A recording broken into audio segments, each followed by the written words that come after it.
Hello everyone, welcome to my channel. तो भाई अब हम बात करते हैं हमारी नेक्स्ट डिजीज की और यूनिट 14 के अंदर। तो हमारी जो प्रॉब्लम है उसका नाम है हाइड्रोसिल।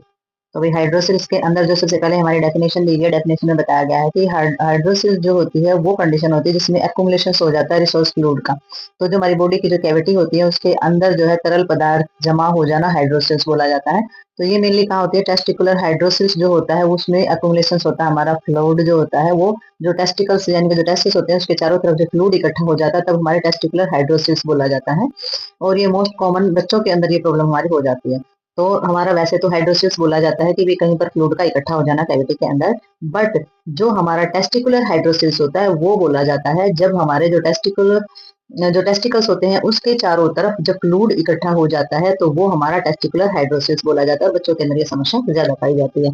तो एटियोलॉजी के अंदर हम इसमें देखेंगे सबसे पहले कि excessive production of fluid with in सक। तो जो थैली होती है उसके अंदर बहुत ज्यादा मात्रा में फ्लूइड का प्रोडक्शन होना। ठीक है, तो सबसे ज्यादा मात्रा में जब फ्लूइड का सेक्रेशन ज्यादा होता है तब ऐसा हो जाता है थैली के अंदर। और डिफेक्टिव एजेप्शन ऑफ फ्लूइड, तो जो फ्लूइड का अगर किसी भी तरीके का एजेप्शन प्रोसेस है उसमें डिफेक्ट आ जाना, तो फ्लूइड एजेप्शन से ही नहीं होगा तो सारा फ्लूइड वहीं पर इकट्ठा हो जाएगा।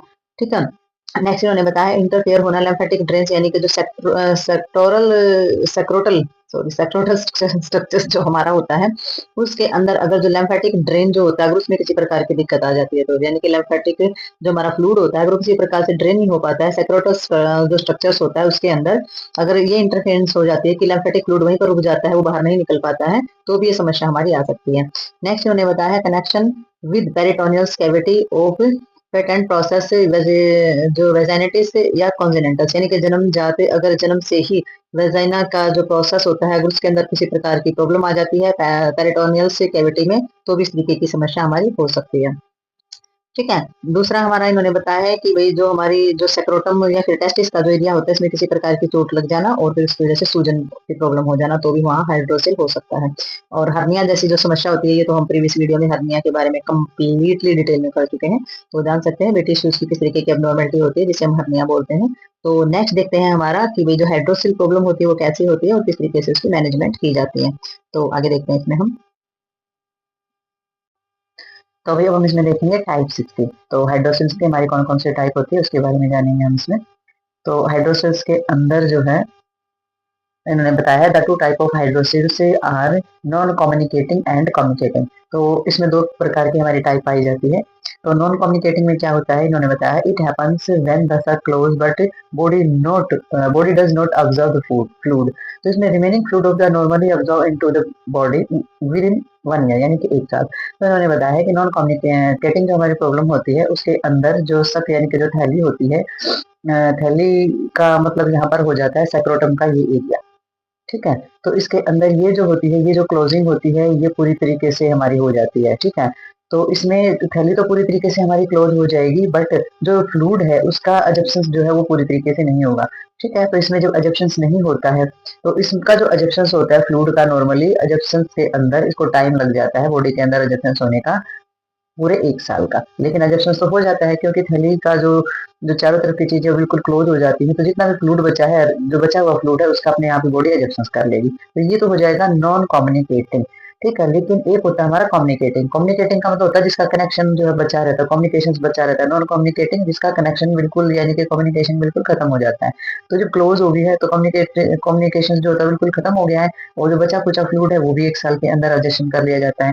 ठीक है। तो ये हमारी नॉन कम्युनिकेटिंग में आ जाता है। और कम्युनिकेटिंग के अंदर क्या आ जाता है, जो शक होती है जो थैली होती है surrounding testicles does not close all the way.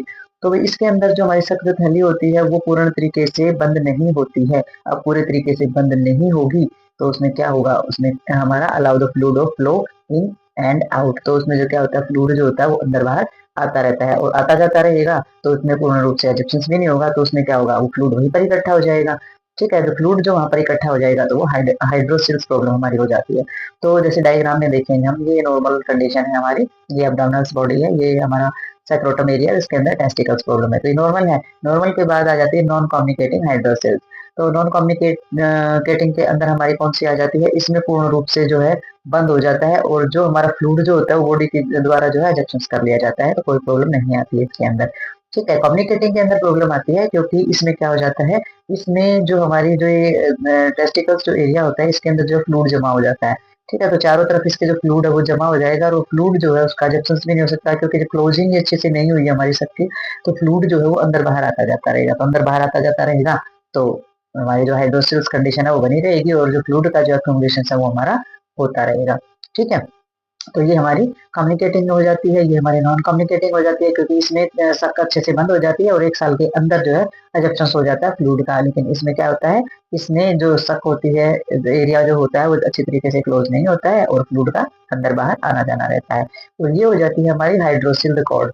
हाइड्रोसिल्ड code का मतलब क्या हो जाता है, ये कोड यानी कि जो हमारी नली है इसके अंदर फ्लूइड इकट्ठा है। ये देख सकते हैं कि ये जो नली का एरिया है सभी के अंदर, वो नली की तरह नॉर्मल है। ठीक है। ट्यूबिंग है जो वो बिल्कुल ही नॉर्मल है हमारी।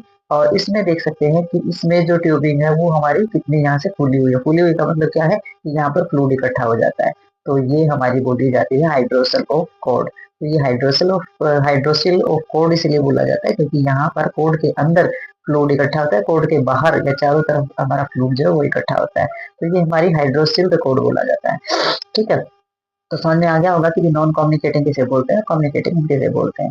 तो नेक्स्ट हमारा आ जाता है क्लिनिकल मैनिफेस्टेशन। जब हम देखेंगे तो किन किन चीजों पे ध्यान देंगे। तो सबसे पहले ध्यान देंगे हम स्वेलो स्क्रोटम की भी, जो स्क्रोटम का जो एरिया है उसके अंदर किसी प्रकार की सूजन तो नहीं आई है, तो यहाँ की इस एरिया की जो सूजन है वो देखी जाएगी।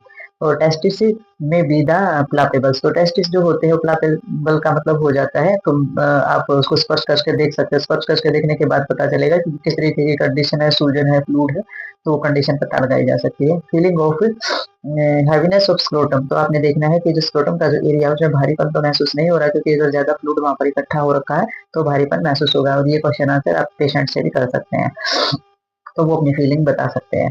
ठीक है। नेक्स्ट इसमें आ जाता है हमारा डायग्नोस्टिक एवोल्यूशन। तो इवेलुएशन में देखेंगे हम कि डायग्नोस्टिक जब इवेलुएशन करेंगे तो इसमें सबसे पहले तो फिजिकल एग्जामिनेशन है, कॉमन है, सबके अंदर ये देखा जाता है स्टार्टिंग में। ठीक है। फिर हम देखेंगे ब्लड और यूरिन टेस्ट जो होते हैं वो कराए जाते हैं, ताकि हर तरीके के इन्फेक्शन का पता लग सके। ठीक है। नेक्स्ट इसमें अल्ट्रासाउंड कराया जाता है, जो कि अल्ट्रासाउंड की हेल्प से हर्निया वगैरह है, या टेस्टिकुलर ट्यूमर, या टेस्टिकुलर के अंदर होने वाली जो कैंसर होती है, या सेक्रोटम की स्वेलिंग के जो कारण होते हैं वो हमें पता चल जाते हैं अल्ट्रासाउंड के कारण। भी सेक्रोटम के अंदर स्वेलिंग किस लिए है, उसमें कैंसर तो नहीं हो गया है, या फिर जो हमारा हर्निया वगैरह की जो समस्या होती है वो तो नहीं हो गई है। तो ये हमारा आ जाएगा डायग्नोस्टिक इवेल्युएशन के अंदर। तो नेक्स्ट देखते हैं हम इसमें। Hello everyone. आवाज पता नहीं आ रही है, नहीं आ रही है। चलो देखते हैं इसमें। तो ये हमारी आ जाती है इसके अंदर मैनेजमेंट। तो मैनेजमेंट में क्या होता है, सबसे पहले हमारी आएगी इसके अंदर सर्जिकल मैनेजमेंट। तो सर्जिकल मैनेजमेंट जो होती है उसके अंदर जो सबसे पहले हमारा प्रोसेस होता है वो आ जाता है हाइड्रोस्टॉमी। ठीक है। तो इसमें हाइड्रोस्टॉमी जो होती है उसके अंदर आ जाता है produce can be performed on an out patient, this is during journal and regional anaesthesia.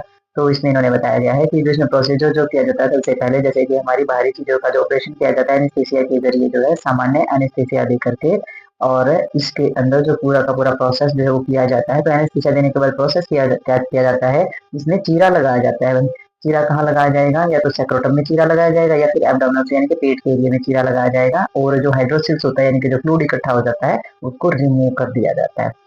ठीक है।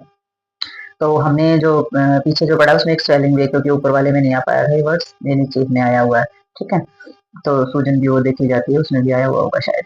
तो इसके अंदर जो है सबसे पहले जो हाइड्रोसिल स्टोमी होती है उसके अंदर जो प्रोसेस होता है उसमें सामान्य तौर पर एनेस्थेसिया दिया जाता है, और एनेस्थेसिया लगाकर चीरा लगाया जाता है सेक्रोटम या फिर एब्डोमिनल एरिया के अंदर, और फिर जो हाइड्रोसिल यानी कि जो फ्लूइड इकट्ठा हो जाता है उसको रिमूव कर दिया जाता है। एक ये प्रोसेस है हमारा।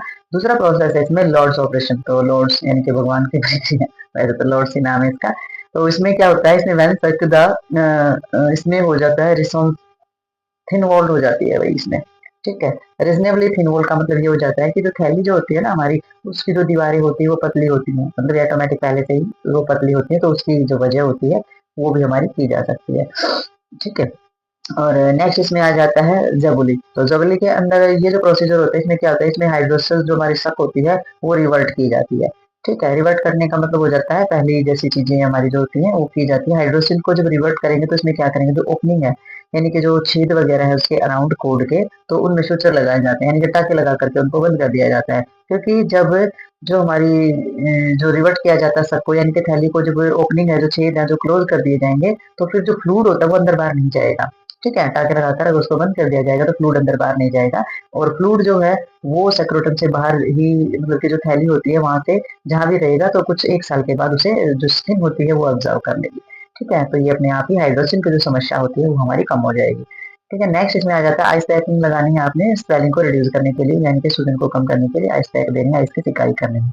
नेक्स्ट हमारा आ जाता है इसके अंदर नर्सिंग मैनेजमेंट। तो नर्सिंग मैनेजमेंट में इसमें क्या किया जाएगा, नर्स जो है वो डायग्नोज़ करेगी कि जो उसने ट्रीटमेंट किया है या पेशेंट की जो कंडीशन चल रही है उसमें जो पेशेंट है उसकी कितनी रिकवरी है।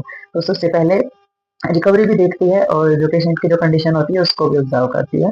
तो सबसे पहले इसमें नॉलेज देखेगी deficit the related disease condition और प्रॉब्लम एंड द ट्रीटमेंट। तो इलाज से संबंधित जो कंडीशन है बीमारी की, जो उसके निदान वगैरह चल रहे हैं, तो उससे संबंधित पेशेंट को अगर ज्ञान की कमी है या कोई समस्या है तो वो देखेगी नर्स। ठीक है? नेक्स्ट उसमें देखेगी fear anxiety related to disease process surgical intervention. तो इसमें देखेगी कि जो सर्जिकल इंटरवेंशन हो रहा है यानी कि किसी भी तरीके का ऑपरेशन वगैरह अगर पेशेंट का हो रहा है, बीमारी से रिलेटेड कोई प्रोसेस उसके साथ किया जा रहा है, तो उसके अंदर किसी प्रकार का डर है या चिंता है, बेचैनी है, तो उससे रिलेटेड भी वो देखेगी और पेशेंट को इमोशनली यानी कि मेंटली और फिजिकली सपोर्ट भी करेगी। ठीक है? तो ये जो नर्स की मैनेजमेंट होती है इसमें सारी की सारी जो हेल्प होती है वो नर्स के द्वारा दी जाती है और नर्स का इंटरवेंशन होता है फुल। ठीक है? पेशेंट की कंडीशन को ठीक करने के लिए। तो ये थी हमारी नर्सिंग और हमारी सर्जिकल मैनेजमेंट। तो ये जो डिजीज होती है हमारी ये कंप्लीट यहाँ पर होती है खत्म। तो मिलते हैं नेक्स्ट डिजीज और नेक्स्ट वीडियो के साथ। तब के लिए बाय बाय।